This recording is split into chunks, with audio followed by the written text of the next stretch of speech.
యేసుప్రభువారి శ్రేష్టమైన ఘనమైన నామంలో శుభములు తెలియజేస్తా ఉంటున్నాం. 3 సంవత్సరాల సంపూర్ణ బైబిల్ పర్యటనకి ఆహ్వానిస్తా ఉంటున్నాం. రోమిల్కి రాసిన పత్రిక 2వ అధ్యాయం 17వ వచనం నుంచి 29వ వచనం వరకు.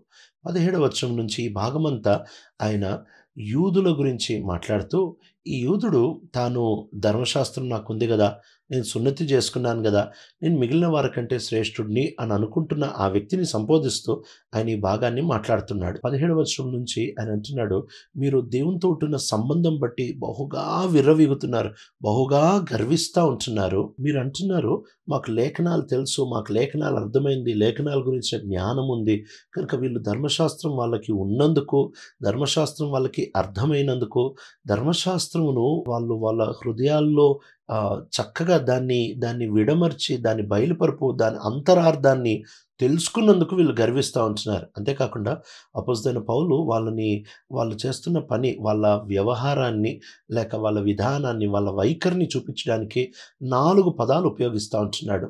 ఆయన మొట్టమొదటిగా అంటున్నాడు, గుడ్డి వాళ్ళకి మార్గదర్శకుడిలాగా మీరుంటున్నారు. అంటే వేరే వాళ్ళందరినీ గుడ్డివాళ్ళగా చూస్తూ, మాకే తెలుసు, మాకే వచ్చు, మేము మిమ్మల్ని నడిపించగలము, మేము సరిపోతాము, మాకంతా తెలుసు, మేము మీకంటే శ్రేష్ఠులము, మిమ్మల్ని మార్గంలోనికి మేము తీసుకొని రాగలము అన్నట్టు చూపిస్తూ ఉంటున్నారు.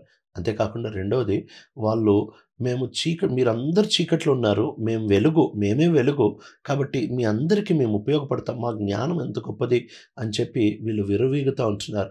అక్కడ తాకుండా మూడవది, బుద్ధి లేని వారికి వీళ్ళు జ్ఞానాన్ని నేర్పించేవారిగా, ఒక ఉపదేశకుడిగా ఉంటున్నారు.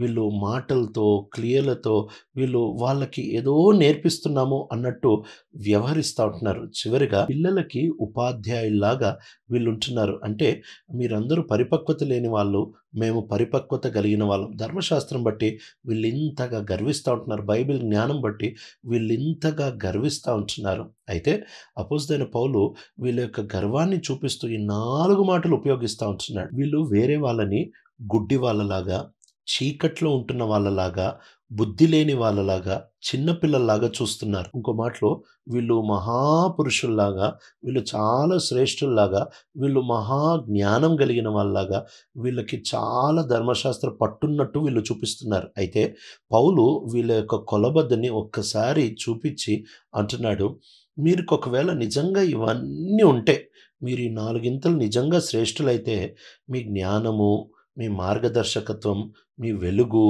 మీ ఉపాధ్యాయతనము ఇవన్నీ చూపించడానికి మీరు ధర్మశాస్త్రాన్ని అనుసరించి నడవాలి. ఇది కొలబద్ద. ఎంత తెలిస్తే ఏం లాభం దాన్ని చెయ్యకపోతే, ఎంత జ్ఞానం ఉంటే ఏం లాభం దాన్ని అనుసరించకపోతే. కనుక అపోస్తలుడైన పౌలు వాళ్ళకు గుర్తు చేస్తూ ఉంటున్నాడు ఏంటంటే, ధర్మశాస్త్రం తెలవడం బట్టి ఏం లాభం లేదు, ధర్మశాస్త్రం చేయడం బట్టి మాత్రమే లాభం. విధేయత మాత్రమే అక్కడికి వస్తుంది. ఒకవేళ విధేయతే గనక లేకపోతే ఇంక మిగిలినవన్నీ వ్యర్థమే. ఒక దినాన్న మనం దేవుని ముందు నిలబడినప్పుడు ఒకే ఒక విషయంలో ఆయన మనం పరీక్షిస్తాడు. మనకి తెలిసినది మనము చేశామా లేదా, విధేయత పరీక్షిస్తాడంతే. యేసుక్రీస్తు ప్రభువారు కొండ మీద ప్రసంగాన్ని ఎప్పుడైతే చెబుతా వచ్చారో, ఆయన ఆ కొండ మీద ప్రసంగమును ఆయన అంతంలోనికి తీసుకొని వచ్చేటప్పుడు, బుద్ధి కలిగిన కట్టడ కట్టుకున్న వాని గురించి, బుద్ధి లేకుండా ఇల్లు కట్టిన వాడి గురించి ఆయన ఉపమానాన్ని చెబుతూ, వాళ్ళిద్దరూ వినడంలో ఏం వ్యత్యాసం లేదు, వాళ్ళిద్దరూ తెలుసుకోవడంలో ఏం వ్యత్యాసం లేదు, వాళ్ళిద్దరూ దాన్ని తెలుసుకున్న దాంట్లో విధేయత చూపించడంలో వ్యత్యాసం ఉంది.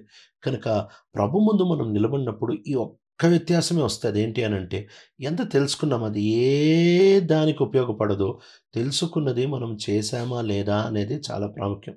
ఎన్నిసార్లు కొత్త నిబంధనలో కూడా మనము, నాకు బైబిల్ తెలుసు, నాకు బైబిల్‌లో ఈ మర్మం వచ్చు, నీకు ఇది కూడా తెలీదా అని బైబిల్ ఇతరులకి నేర్పించడానికి ప్రయత్నం చేస్తాం, చూపించడానికి ప్రయత్నం చేస్తాం, బయలుపరుపులు పంచుకోవడానికి మనం ప్రయత్నం చేస్తాం.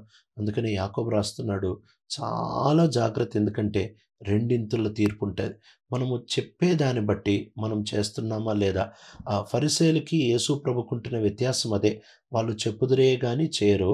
యేసుక్రీస్తు ప్రభువారు చెప్పిందంతా చేశాడు, చేసేదంతా శిష్యులకి చెప్పాడు. కనుక ఒక క్రైస్తవుని జీవితము ఉట్టి బయలుపరుపుతో కాదు కానీ విధేయతతో నింపబడిందిగా ఉంటుంది. అంతేకాకుండా నిజమైన బయలుపరుపు దేవుడెప్పుడు విధేయత చూపించిన వారికే ఇస్తాడు. ఒక బయలుపరిపిచ్చినప్పుడు దానికి విధేయత చూపిస్తేనే ఆయన ఇంకా ఎక్కువ బయలుపరిపిస్తాడు. ఒక వాహనం నడిపించేటప్పుడు వెలుగు ఎట్లయితే కొంచెం ముందు పడతాదో, ఆ వెలుగు పడినంత దూరం ఎప్పుడైతే వెళ్తామో, ఆ వెలుగు ఇంకా కొంచెం ముందు పడతది. అట్లానే బైబిల్ అంతట్లో కూడా ఎప్పుడైతే మనం దేవుని వాక్యానికి విధేయత చూపిస్తామో, అప్పుడు ఇంకా ఆయన ఎక్కువ ప్రత్యక్షతని చూపించేవాడుగా ఉంటాడు. ఇశ్రాయేలు ప్రజలు ఐగుప్తు దేశంలో ఉండేటప్పుడు పస్కా బలి గురించి మాత్రమే చెప్పాడు. వాళ్ళు దానికి విధేయత చూపించి ఎప్పుడైతే బయటకొచ్చాడో, ఇప్పుడు బయటకొచ్చిన తర్వాత 10 ఆజ్ఞలు ఇస్తా వచ్చాడు. మందసం గురించిన విషయాలు చెబుతా వచ్చాడు.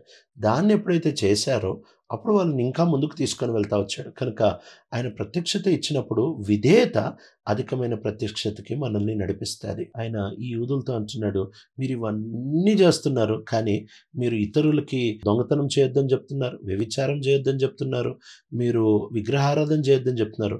ఆ 3 పనులు మీరే చేస్తున్నారు. ఇంకా మీరు వాళ్ళకంటే అధ్వానం గదా!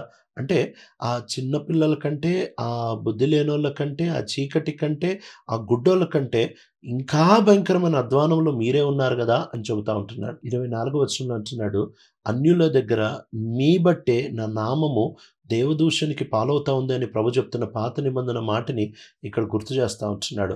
వాస్తవంగా ఈనాడు దేవుని నామాన్ని అవమానపరచబడ్డానికి, దేవుని నామము ప్రపంచంలో అనేకులు అన్యులు దాన్ని తక్కువగా చూడ్డానికి గల కారణం ఎవరు అనంటే, వాక్యమును ప్రబోధిస్తున్న వాళ్ళు, వాక్యాన్ని తెలిసిన వాళ్ళ జీవితాలు, వాక్యాన్ని ఎరిగిన వాళ్ళ బ్రతుకులు బట్టే ఈనాడు దేవుని యొక్క నామం అవమానం పాలవుతా ఉంది. కనుక మనం చాలా జాగ్రత్త పడాలి.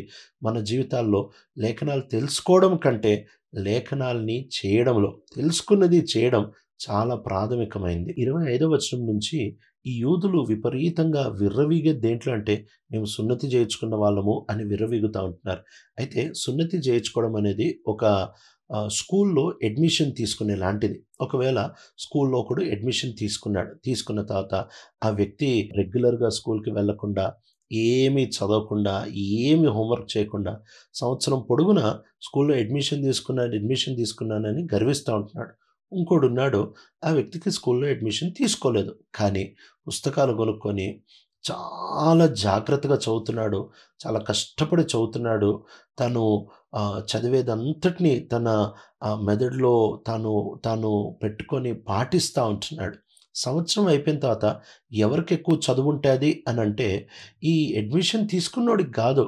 అడ్మిషన్ తీసుకోకపోయినా కష్టపడి చదివినోడికి ఎక్కువ చదువుంటాది. ఎక్కువ విద్య ఉంటది. ఎక్కువ జ్ఞానం ఉంటది. కనుక ఈ యూదుడు కేవలం నేను సున్నతి చేసుకున్నా అని గర్విస్తా ఉంటున్నాడు తప్ప, ఆ సున్నతి చేసుకున్న తర్వాత ఆయనని దేవుడు తీసుకొనొచ్చిన జీవితంలో ఆ వ్యక్తి సరిగ్గా బతకట్లేదు. ఈ సున్నతి గురించి అపోస్తలుడైన పౌలు ఇక్కడ అంటున్నాడు, మీరు ఉట్టి శరీరంలో సున్నతి చేసుకున్నారు. కానీ ఈ సున్నతి అనేది కేవలం ఒక నిబంధనలోనికి ఎంట్రన్స్ మాత్రమే. ఒక నిబంధనలోనికి లోపలికి వెళ్ళడానికి ఆరంభంలో మాత్రమే. ఈ సున్నతే నిబంధన గాదు. ఈ సున్నతి నిబంధనలోనికి వెళ్ళడానికి ఒక ఆరంభం మాత్రమే. అసలు నిబంధన ఏంటి అనంటే, ద్వితీయోపదేశకాండం 30వ అధ్యాయం 6వ వచనంలో ఉంటది. పాత నిబంధనలోనే చెప్తున్నాడు. ఆత్మ ద్వారా హృదయములను సున్నతి చేసి విధేయులుగా మారుస్తాడట. ఇది అసలు సున్నతి. కాబట్టి అసలు సున్నతికి ప్రభు మనల్ని పిలుస్తా ఉంటున్నాడు. ఒకవేళ ఈ అసలి సున్నతిలోనికి మనం రాకుండా ఉట్టి శరీరం సున్నతి బట్టే విర్రవీగితే దాన్ని బట్టి ఏమీ లాభం లేదు అని చెబుతా ఉంటున్నాడు. కనుక మన జీవితాల్లో మనము లేఖనాల్ని ఉట్టి తెలుసుకోవడం ముఖ్యం కాదు గానీ, తెలుసుకుని చేయడం అనేది చాలా ప్రాముఖ్యం. ఇక్కడ ఒక అన్యుడున్నాడు. ఈ వ్యక్తికి సున్నతి చేయలేదు. కానీ ఈ ధర్మశాస్త్రంలో చెప్పబడిన విషయాలు తన మనస్సాక్షిని బట్టి తాను వాటిని ఆటోమేటిక్‌గా చేస్తున్నాడు. ఉదాహరణకి ధర్మశాస్త్రంలో రాయబడిన మాట దొంగిలించొద్దు, అబద్ధాలు ఆడొద్దు, వ్యభిచారం చేయొద్దు, నరహత్య చేయొద్దు. ఇవి ఆటోమేటిక్‌గా తన మనస్సాక్షిని బట్టి తానే చేస్తున్నాడు. కానీ సున్నతి లేదు. ఈ వ్యక్తి గురించి పౌలు అంటున్నాడు, ధర్మశాస్త్రం తన హృదయంలో ఉన్నట్టే గదా! ఆ వ్యక్తి ఈ ధర్మశాస్త్రం లేకపోయినా ఇవన్నిటిని చేస్తున్నాడు. సున్నతి లేకపోయినా సున్నతి కలిగినోడు జీవితం ఈ వ్యక్తి జీవిస్తున్నాడు. కనుక ఆయన యూదులకి ఒక కొత్త విషయాన్ని బయలుపరుస్తా ఉంటున్నాడు. ఉట్టి సున్నతుండి, సున్నతి కలిగిన క్రమమైన జీవితం లేకపోతే నువ్వు సున్నతి తీసుకోనట్టే. ఇంకోడున్నాడు, వాడికి సున్నతి లేదు. కానీ క్రమంగా చాలా జాగ్రత్తగా బ్రతుకుతున్నాడు. ఆ వ్యక్తి సున్నతి తీసుకున్నోడి కంటే మేలు అని గుర్తు చేస్తా ఉంటున్నాడు. ప్రియ తండ్రి, నమ్మకమైన దేవా, నీ లేఖనాలు ఉట్టి తెలుసుకోవడంలో ఆసక్తి మాత్రమే కాకుండా దాన్ని పాటించడం, దాన్ని నెరవేర్చడంలో ఆసక్తితో మమ్మల్ని నడిపిస్తున్నామని యేసు ప్రభు మా రక్షకుడి నామములో అడుగుతున్నాం తండ్రి. ఆమెన్.